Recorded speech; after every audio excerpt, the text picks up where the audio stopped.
আপনার ফোনপেতে একাধিক ব্যাঙ্ক অ্যাকাউন্ট রয়েছে, কোনটিকে আপনি প্রাইমারি অ্যাকাউন্ট হিসেবে সিলেক্ট করবেন তাহলে দেখতে থাকুন এই ভিডিওটি। আপনারা দেখছেন টাচ অনলাইন ইউটিউব চ্যানেল। আপনার ফোনপেতে একাধিক ব্যাঙ্ক অ্যাকাউন্ট রয়েছে, যেমন ধরুন আমার এই ফোনপেতে 3টি ব্যাঙ্ক অ্যাকাউন্ট রয়েছে, একটি প্রাইমারি এবং অন্য দুটি সেকেন্ডারি হিসেবে রয়েছে। আমি এখন আমার এই প্রাইমারি ব্যাঙ্ক অ্যাকাউন্টটি চেঞ্জ করতে চাই। প্রাইমারি ব্যাঙ্ক অ্যাকাউন্ট যেটিতে সিলেক্ট থাকবে, কেউ টাকা পেমেন্ট করলে সেই অ্যাকাউন্টটিতেই আপনার পেমেন্ট আসবে, রিসিভ হবে টাকাগুলি।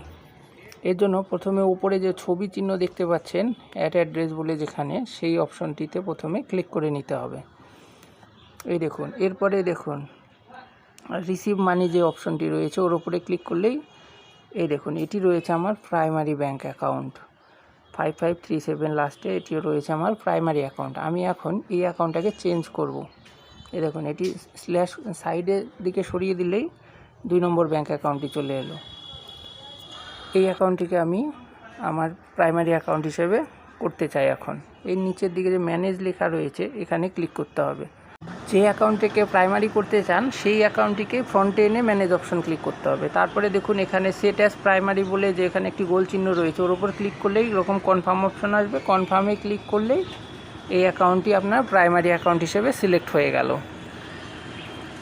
এবার এই দেখুন, এবার আবার আপনি চেক করতে গেলে এই যে ইউপিআই যেই রয়েছে এখানে ক্লিক করলেই দেখতে পাবেন এই দেখুন আমার সেকেন্ড অ্যাকাউন্টটি এখন প্রাইমারি হিসেবে রয়েছে। এখন কেউ টাকা পাঠালে এই অ্যাকাউন্টটিতেই আসবে, আগে কিন্তু এইটিতে ছিল। এই ধরনের আরও ভিডিও পেতে চ্যানেলটিকে সাবস্ক্রাইব করুন। ধন্যবাদ।